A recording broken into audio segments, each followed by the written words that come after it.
All right, Eel Nerds episode 187. I am still navigating my complex portfolio through some Warsh pivot possibilities and the adjustments as I wade through the shark-filled waters in front of the stock exchange. I will tell you more here in a second.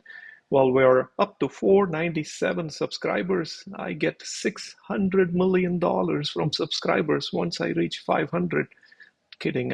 I do this to share my education, and I hope you know I never plug for subscribers. That is my principle. There are multiple playlists here. If you're new to this show, please consider watching the Income Investing Roadmap.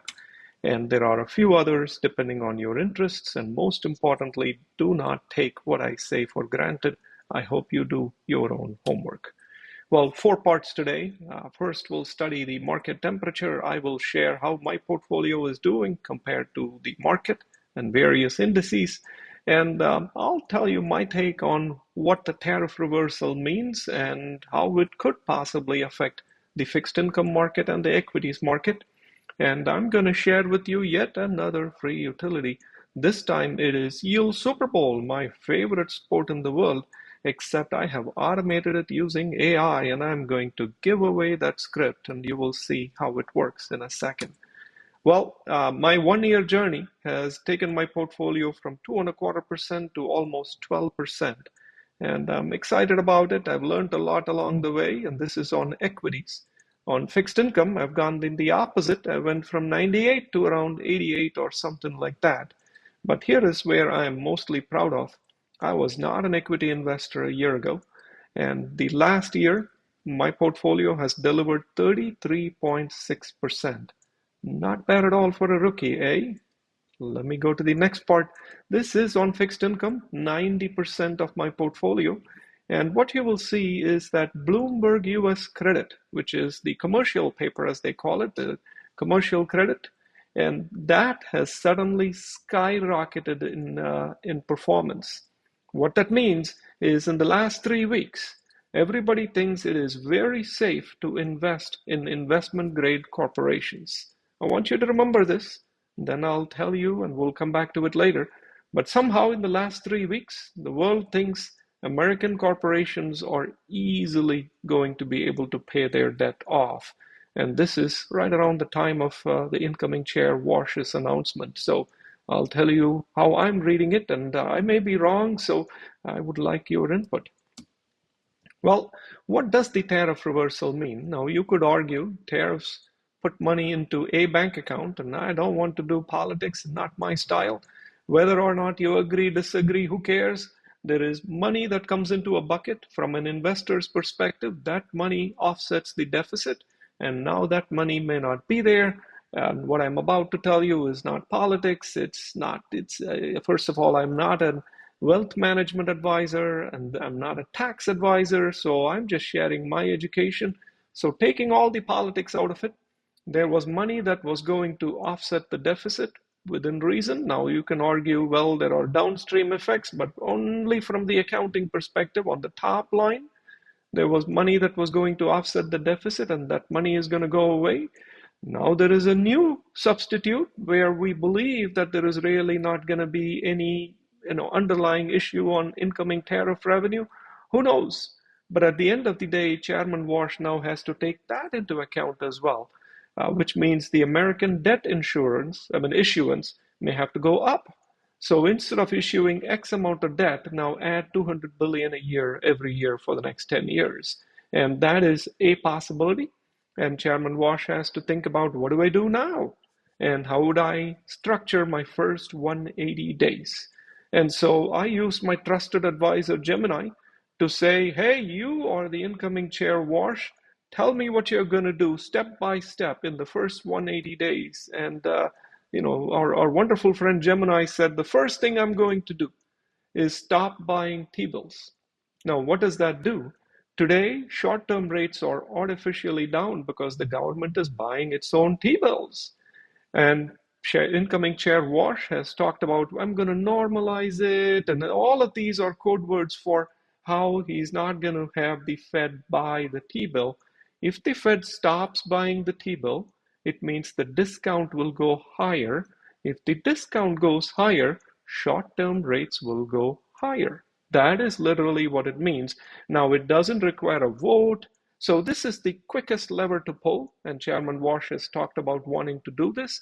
And so I like it. I like staying in the short term now based on that. Then there is a second one.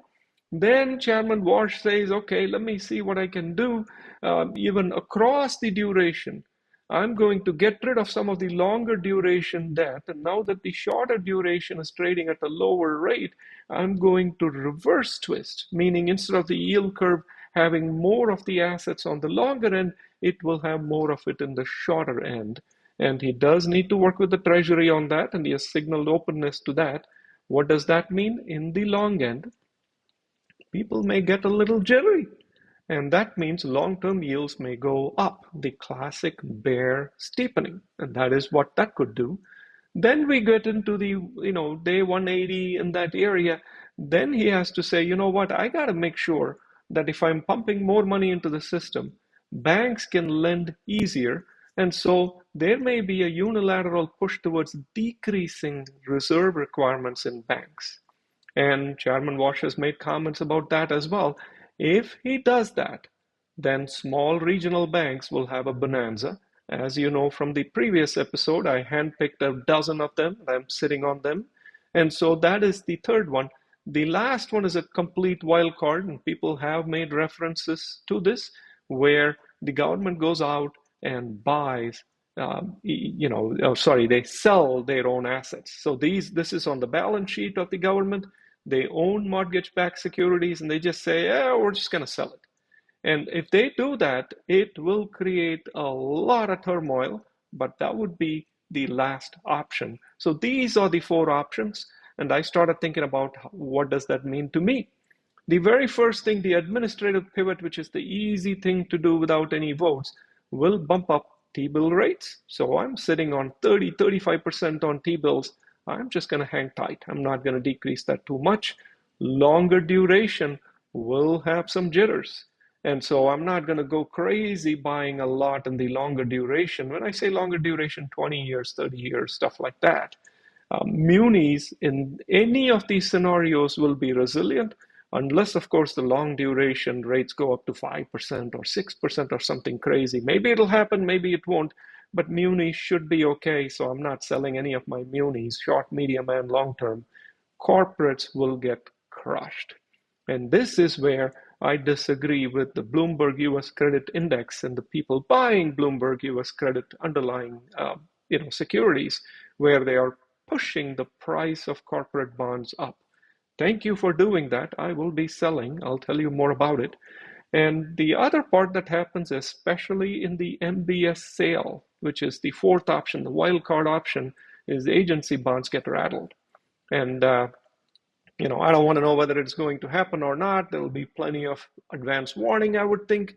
But I am slowly but surely not going to buy longer term agency bonds, even if that means I'm taking a little bit of a hit on the coupon I could get. So where am I going to hide? I'm going to hide plenty in T-bills and longer duration. I'm just not going to buy more. If any of my longer duration bonds convert, I'm just going to keep buying T-bills, or I will buy 10-year munis. 10-year munis that pay 4% once you adjust on a pre-tax basis, it's pretty decent. I'm good with that. And corporates, I want the rest of the world to keep bidding up the Bloomberg US Credit Index, and I'm going to get rid of it from my portfolio if I can. I have not a lot, but I have 5% of my portfolio in long duration corporates, and I don't want it. I also have long duration agencies. If they get called, I will convert them into treasuries. If they don't get called, this is the wild card option of the Fed selling MBS. I don't know that it is going to happen, so I might hold on to them a little bit more. So let me now get to the next chapter. This is on how I have automated Yield Super Bowl. You may remember what Yield Super Bowl is. It is the pre-tax curves for each of the security types. And here is what I have done. I'm going to post a link to where you can get this utility on the description of this YouTube page. If you go there, you will see three assets. The first is a Python script called superbowl.py. The second is a sample screenshot, and I'll show you how that screenshot looks here. A sample screenshot of the Schwab fixed income page. And the third is the output that the script is going to generate. I did use AI to create the script, and I used a lot of help, but hey, it's free and you're welcome to use it. So here is what you would do. You would open Schwab, you would go to find fixed income, and you would drag your mouse across the screen and create a screenshot that goes from 0 to 10 year. If you want 20 year, 30 year, it doesn't matter. You would just grab a screenshot of just that yield table. Once you do that, you would rename it to yieldtable.png. It'll create a PNG file. And you would then go to your terminal, wherever you have a terminal, and you would say Python3 superbowl.py. Bada bing, bada boom, it will create two Excel files. One is the non-tax adjusted yield curve, and the second is the tax adjusted pre-tax yield curve. And the tax adjusted one looks like this. I added these labels, agency, muni, but it's interactive. If you open it in Excel, you can click and look at the data table and all of that. It puts the date and it saves versions and so on. So you can see as of now, the blue right here is corporates. And this is what is showing that there is a resurgence in corporates. And I appreciate it. I will be dumping mine. However, munis to me are the wonderful star. As I indicated to you earlier, agencies on the long end are producing very good pre-tax yield, but I have a lot of them and I'm not looking for more. So I'm taking all the calls and sticking them into 10-year 4% munis. That is what I'm doing. You do you. So what are my moves? Corporates, the moment they accelerate, I'm going to get rid of them. If Chairman Warsh were to also consult with Gemini, I don't think he'd do it, but if he did it, and if he were to go through even step 1 and 2, corporates will get crushed. And so I want no part to do with that. The second I'm also going to do is, as longer duration securities get called, I'm just going to convert it into cash. I'm not going to buy more equities. I think I'm good with that. Now, with any new cash from the calls, I'm going to buy T-bills. The yield is low, but I kind of sense some choppy waters ahead. But in order to goose up my yield, so to speak, I will buy the 10-year at 4%, which will give me additional pre-tax income. So having said that, those are my moves. Let me tell you where my trades are. Fixed income, as you may remember, my stocks are done. I'm done adding them. I am adding agencies, but if I add agencies, I only add less than 10 years, but it's at 25%. I'm happy with that number as well. Corps, I'm going to get out as long as it's above my cost basis. Munis, this is where I keep adding more and more, except the 10-year at 4%. And this kind of settles me into a new reality. And that is where I'm going to be doing. And if there is ever a call, if I cannot add a 10-year muni, or if I cannot add an agency at less than 10-year, I will move to T-bills. You may remember from the previous episode that I bought a whole bunch of regional banks. I'm sitting on all of them. I'm waiting for Chairman Warsh to pull lever number 3, which is deregulate the banks, and these will take off. And lastly, I just wanted to show a summary of my portfolio. I'm 13% up overall. But remember, my 1-year performance is 30%. The reason those two don't align is I keep adding along the way. And so my net of it, here are the stars. These are ones that are higher than 15% in terms of gains. As you can see, the top 5 or 6 are all AI infrastructure plays, not AI software plays. That's why I did not get crushed. And the middle of the pack here is energy and utilities and commodities. That's what props it up. What are my dogs?